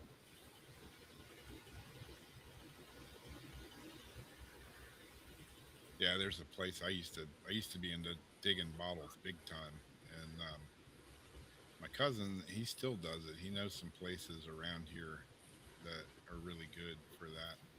Now, the place I used to go is I remember digging there like on a daily basis and just finding like just tons of stuff. And I know there's still tons of stuff there because they came and bulldozed all this dirt over where everybody was Oh, digging, and then they paved over it. There's a bank there now and a parking lot. So I know all that stuff is still there. Still be a great place to dig, but you can't dig there anymore. It's all there's a spot where there was all sorts of things, but like because so much time has passed, and I think they destroyed some more stuff on purpose. Like the tides went out. The stuff was more broken, and most of the good stuff's gone. But I used to go out there with like the long poles and just like walk around and like dip the poles down into the sand and like find like these full on bottles out here in the hills yeah, where the mine shafts are. There's like 1970 dumps and other things like that. But oh, and 1800s, like if you can find an outhouse, so you take like the poles, and you can like stick them down. You usually hear like the tap tap of the glass. yeah. Looking for bottles. I used to love bottle digging, I gotta bottle dig. hunting. Yeah, I need to dig in my backyard because I've taken the metal detector out there and it goes off, but there's a lot of junk in the ground. Just metal, tin, whatever out top. Pull tabs. Mm, yeah, but my backyard is full of like broken glass and stuff. So I'm wondering what this property used to be. I just need to go out there and dig one day and take a hole and find out. Who knows? Do you get the little box nails? The what? The little rusty like box nails? Yeah, there's all kinds of stuff out there. You should, because if we have them, you should have them. So this next thing, I don't really have an article, but I talked about this a little bit, like I don't know, last week or the week before. Who remembers? Who knows what this guy is from? Monopoly. Oh no, McDonald's. The McDonald's runaway game, Monopoly. Well, yeah, they had a Monopoly game, and yeah, this is the what's his name, Mister Moneybags or whatever from Monopoly. Yeah, but this is the Monopoly man that everybody remembers. But Monopoly says their Monopoly man never had a monocle. How many people remember the Monopoly man with a monocle? Just like he is right here. This is the one of those Mandela effect things. I don't know. Let me see without it. I just think like it's reminding me of when McDonald's would play Monopoly and they had like their version of a cartoon.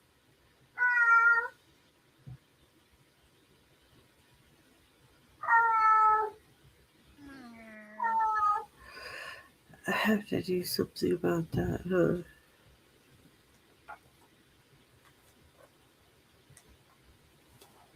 There's Monopoly man without the monocle.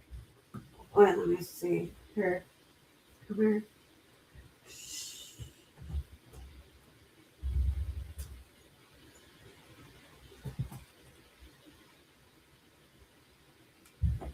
I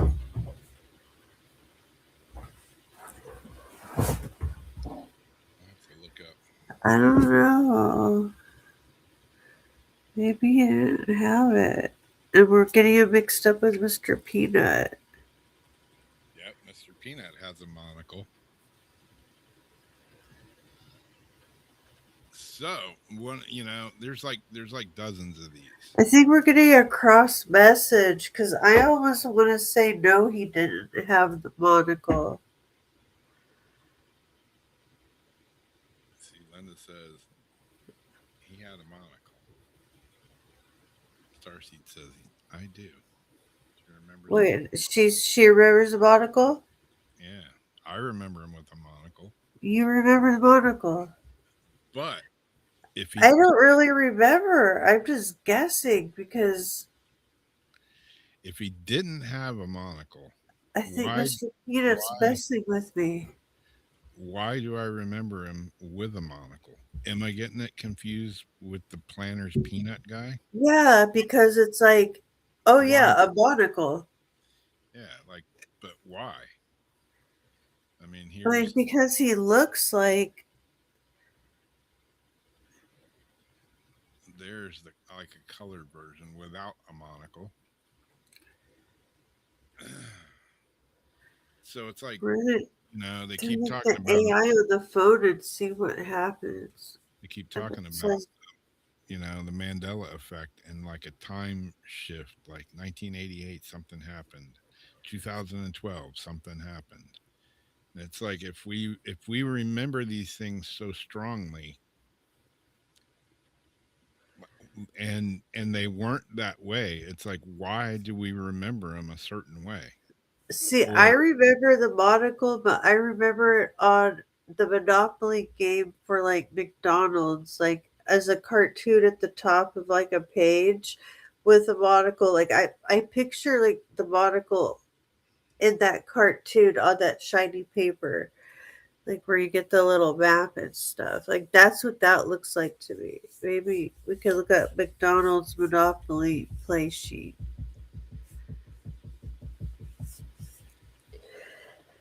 I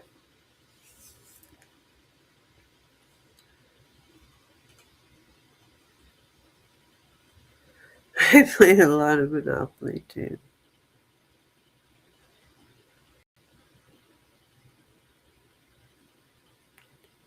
kick myself out. Okay, I'm gonna shut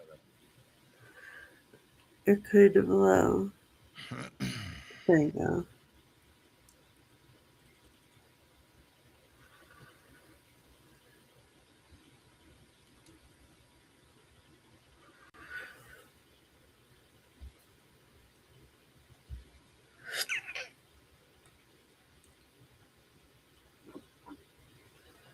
Okay, the first one I pulled up, Monopoly Man on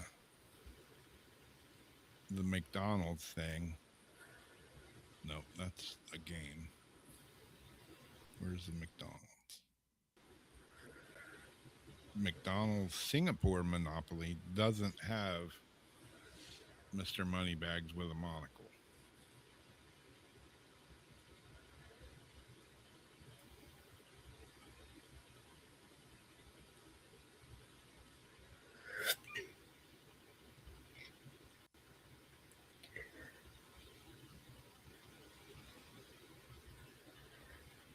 Oh, 1987. The promotion.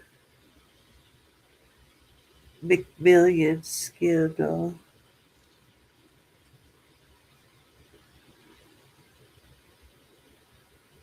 So none of these have him with a monocle.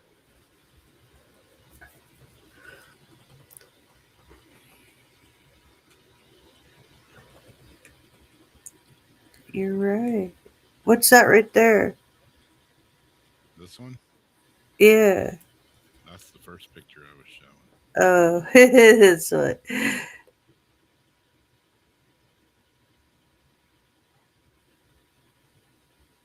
I don't know, man.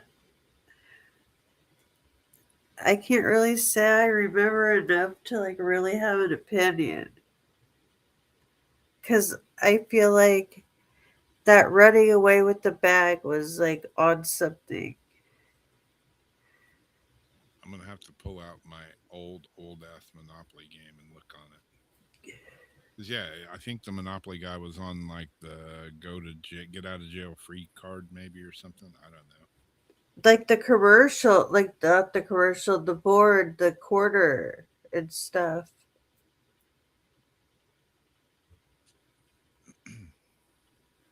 I always played Monopoly like at the grocery stores and stuff, like just thinking, well, just in case. Yep. Just might as well. I get all these little tags. Like what, the least I can do is just stick all these damn stamps on, and you just never know. See, like the Planters peanut guy. That's even had a frickin' controversy if he had one or not, too, right? Well, I Did they remember have a I remember him having one, and everybody's like, "Oh, it's not a Mandela. You're getting them confused with the peanut guy." But the peanut guy is yellow. It's like totally different looking than the Monopoly man. It's like, how could you get those two confused? And he's a peanut. He's Mister. he's a peanut, the other guy's not. Yeah, I mean, it's like, how do you get Mister Peanut and Mister Moneybags from Monopoly Because confused? they both have a hat and and a stick. So yeah, I don't know. You can buy a You bobblehead. just automatically associate them with signs of authority, symbols of authority, because they have a monocle and a hat. Or do they have a monocle? That's the I question. don't know, or do they? That's the question. There's video of bobblehead Mr. Peanut. You can buy them on eBay right now for $25. Yeah, I'm cool with that.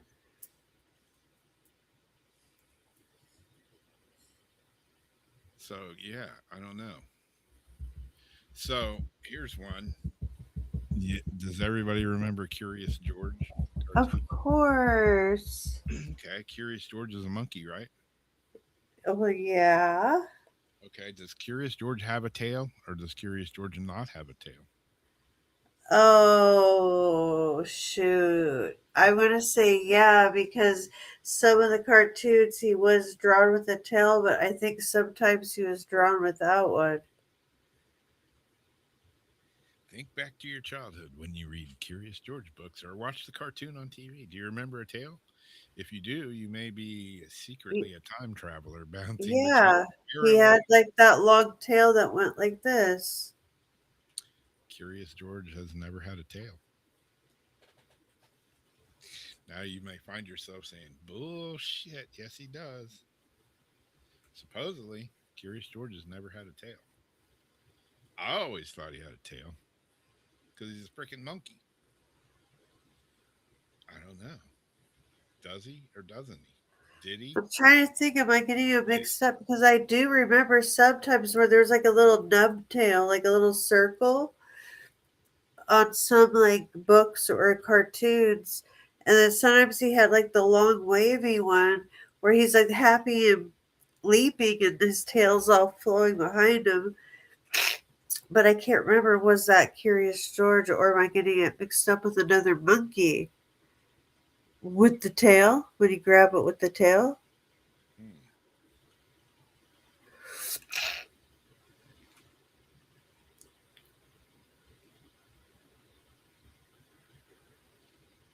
And I used to read Curious George books to kids like 20 years ago. I don't really remember. Okay, maybe you remember this. You ever remember seeing those commercials with Publishers Clearinghouse, Ed McMahon out on the front porch with a check from Publishers Clearinghouse? Who wanted to win that sweepstakes? Remember Ed McMahon? Used to be on the Johnny Carson show. Hell, does anybody remember Johnny Carson?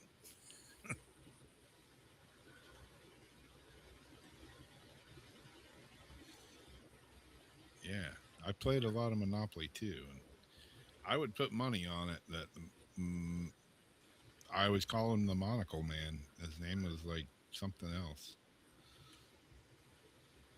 Penny Bags or something, McMoney Bags. But yeah, Ed McMahon, the Publishers Clearinghouse, $1 million check.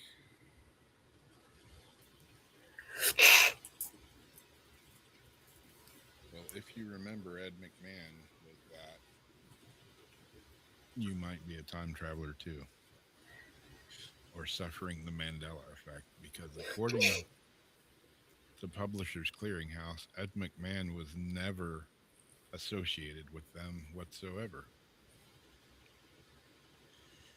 He was associated with alarm. It's 2 a.m. He endorsed American Family Publishers, which was a rival sweepstakes promotion. Oh yeah, I remember them saying that, but I remember him being in Publishers Clearinghouse. I still say he was part of Publishers Clearinghouse. Yeah, I remember it clear as day. yeah, it's weird. So, like, the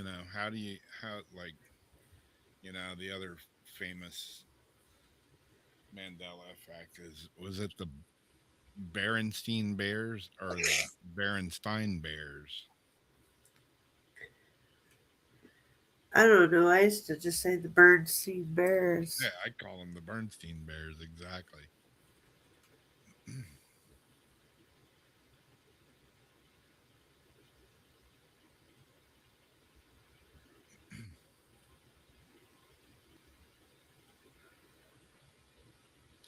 Okay, you remember the movie Gremlins? Oh God, yeah. I was just wearing a Gremlin shirt, I think yesterday. What was you remember the main gremlin in the movie? Do you remember what his name was? Gizmo. No, Oh wait, the bad gremlin. shoot, I forgot. Was it Spike?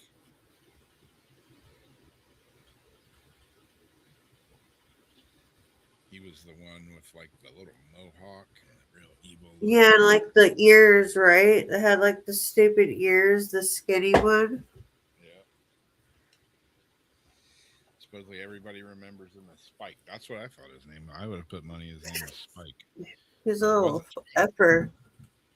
wasn't Spike, it was Stripe. Kind of sound the same.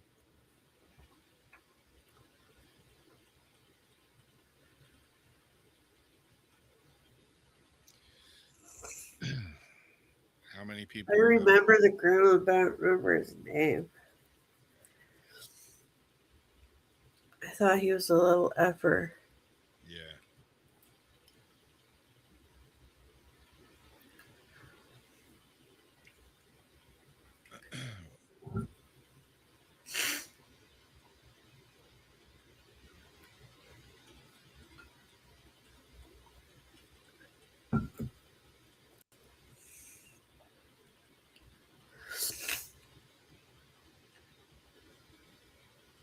Risky Business. Remember that movie?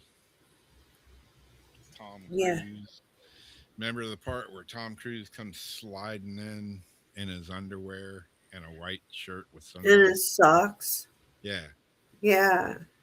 White shirt, white underwear, Iconic scene. dark sunglasses. Douchebaggery and everything.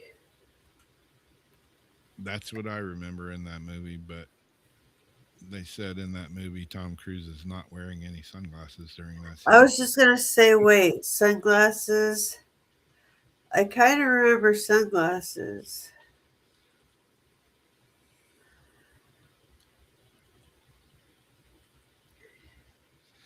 But what movie is this from? Hello, Clarice. Well, Okay, go back to like Saturday Night Live where they make fun of that scene and they redo the skit. They would do it as close to what the original was. So it's like, I wonder, did they put glasses in their skit or not? Hmm. Because they could change some stuff, but they can't always change everything. Or could they? Yeah, she Linda says he has sunglasses. I kind of remember sunglasses. And like, did he do a thing or no? Like he slid and he was like, yeah, I'm Tom Cruise and I'm in my t-shirt and my socks and like I'm just too cool.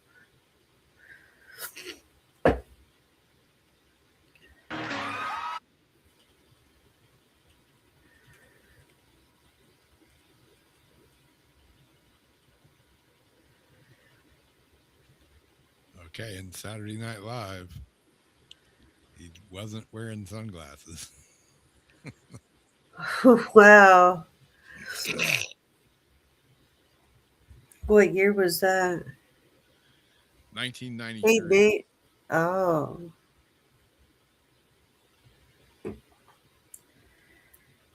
Hmm.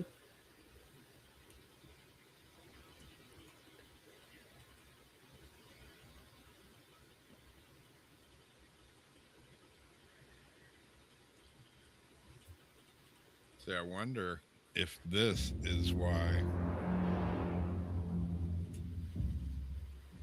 Wait a minute. Stop. Stop.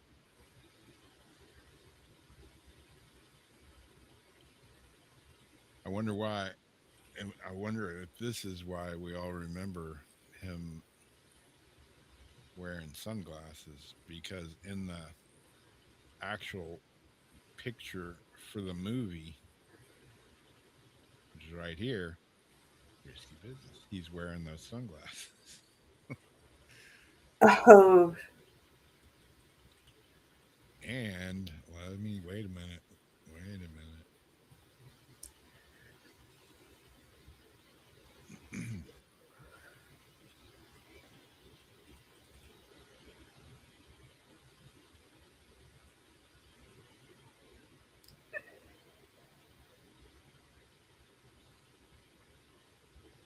Okay.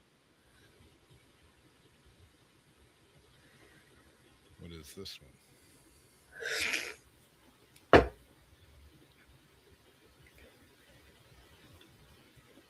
This is what I remember.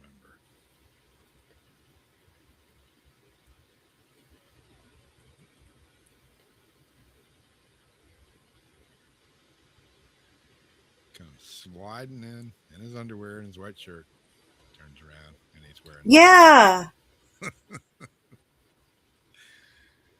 Uh, I don't know what to believe anymore. Wait, did that have glasses? Yeah, That's what I thought. That's what I remember.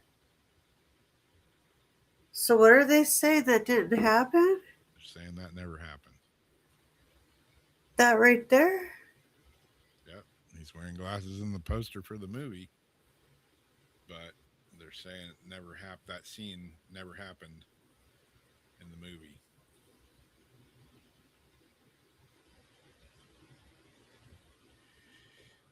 So I don't know. I think they're messing with us. Yeah, I mean something's happening. You know, Mandela effect or not, if it never happened, if it truly never happened, you know, it, how is Oscar Mayer? Remember Oscar Mayer? Remember the song, the Wiener Mobile, and all that? Yep. Is it Oscar Mayer, Mayer, or is it Oscar Mayer, Meyer? A lot of people say it's Meyer. But if you remember the song, my baloney has a first name. It's Ocar. My baloney has a second name. It's Mayer. Oh, But yet, tons of people say no, it's spelled Meyer. And if it is, I mean, you go to Ostermeyer right now, and it's Mayer. But why do people remember it being spelled Meyer? Yeah, you're right. What is happening? I mean, if it's that way, why would some people? Why would not just a couple of people, but a vast amount of people remember these things that supposedly never happened? Well, I think there's just that many people that have false like memories that group up together and they'll just say that they're like right and they form a club and I'm part of them because I remember some of that stuff, and I don't think I'm in a club. no, I mean the people that say it doesn't happen I don't know. because I say it does happen, like the Remember glasses. how many of you are familiar with the song by Queen, "We Are the Champions"? Yes. At the very end of the song, it's like, it's "We are the champions, we are the champions, blah blah blah blah. Blah. We are the champions." Da, da, da. What is the last words of that song? Of the world? Wait. Yeah, that's what most everybody remembers. Very end of the song. We are the champions of the world. Nope, that supposedly never happened. Those words aren't in the end of the song. Why does everybody remember it that way? Did something really happen? Did And I someone? also remember like the piano music and they're like da da da da da Yeah. da da. Yeah, exactly. Special power. That's the way I remember it because of that song. But weird. Yeah, like Heather says, the Fruit of the Loom logo. Does it have the cornucopia, or is it just a bunch of fruit? I remember it plainly as having the the, Cornucopia. the wicker looking cornucopia thing. Yes. Fruit of the Loom says that's never been in their logo. And then I Never. remember when it changed. They said it was never there to begin with. Well, it was. They're full of it. They could just pretend it never happened all they want, but some of us remember. Well, You it's just like can't, that movie you about the can't genie. gaslight all of us. That movie with the genie, Sinbad was in it. That movie that never existed. They How can't many gaslight all of us.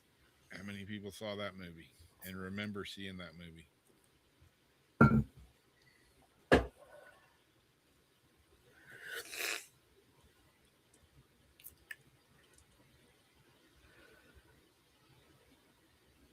Yeah, you brought that one up, Nate. It's true.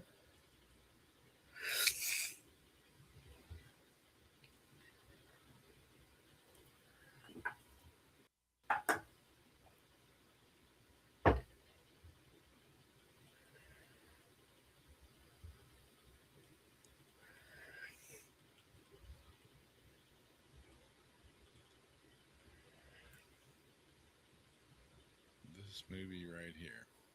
I even got a picture of this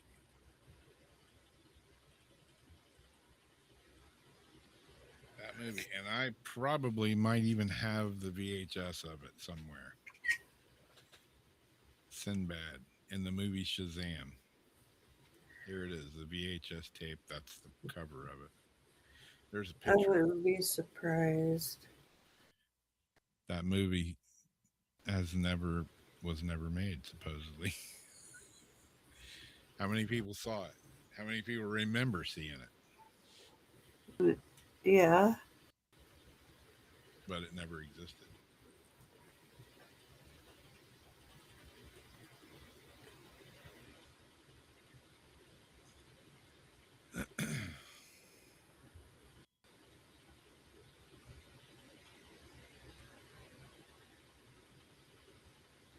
can there be pictures of it if it never existed?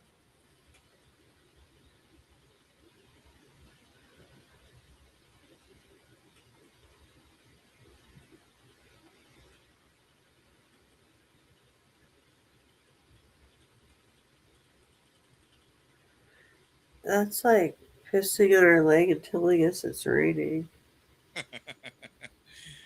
I'm just trying to figure out if it truly never existed, if the Monopoly man never had a monocle, you know,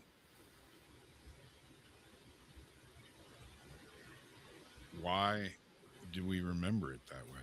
Not everybody, but the vast majority of people remember things, and they say they the companies even say that no, that we've never had that in our logo. We've never had that. That movie's never been made. Bullshit, I saw it. Maybe because, well, could some of it be a false memory? Like, because we saw the argument side of it, and then we thought, like, wait, I think I did see it like that. I mean, I find myself questioning things, but then when I just Or are think, we always remembering it? It depends, like, where I see it. It helps me, like, narrow, like, was I influenced? Or do I think I really remember that? I really think I remember the Monopoly man, that Monopoly man right there. Dude, you know what? I'm gonna go look. My mom has two Monopoly boxes. An old one, Yeah, I think, in the closet, and then like the Livermore game out there. I kind of want to take a picture of the yeah. covers. I've got an old one out there, and then I've got a St. Augustine This is Monopoly. like the original, like 1970s Yeah, frickin' Monopoly box.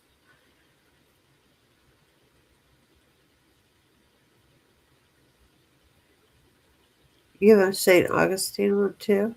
yeah. We have a Livermore one. It's never been played, but it's got like all the Livermore. I mean, shops have changed a lot by then, but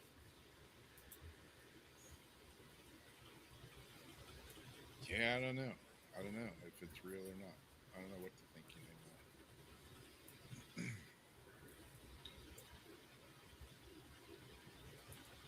Did we really go to the moon? I don't know.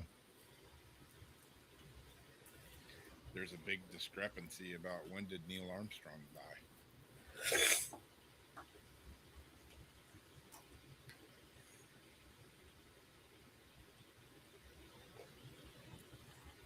that's true.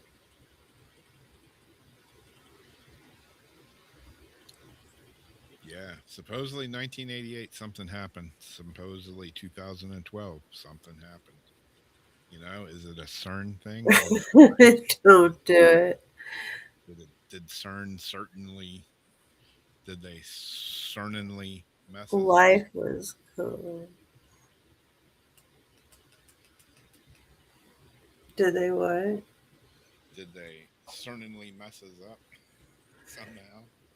I mean, who knows? Possibly. Who knows? You know, it's going around a 42-mile track of atoms smashing into each other. And who knows what's going to happen?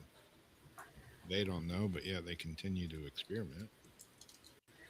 We could That end they the world, do. but we're just gonna go ahead and we're gonna just go ahead and wing it and see what happens.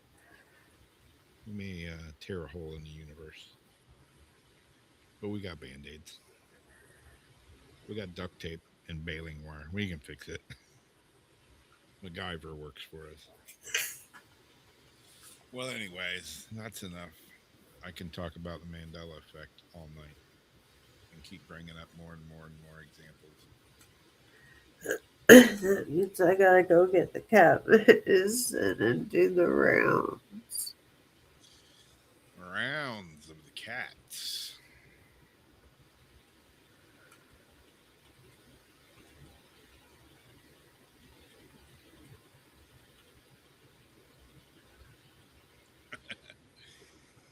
Find a monocle free Monopoly man. What if you find a Monopoly man with a monocle? What if I find one with and one without? Which is what I think is going to be what happens. I bet you the old one has and the new one doesn't. Hmm. But I'm going to go take a peek right now. Cool. We'll have updates next week's Weird Wednesday. Does the monocle man exist? Yeah, board game night was cool. Blessings to everybody. All right. Y'all have a good rest of the week, and we'll catch you later on down the road. Next Weird Wednesday. Coming up next Wednesday. Oh, and no show Sunday. Yep. So, thanks for hanging out with us as always. Love you guys.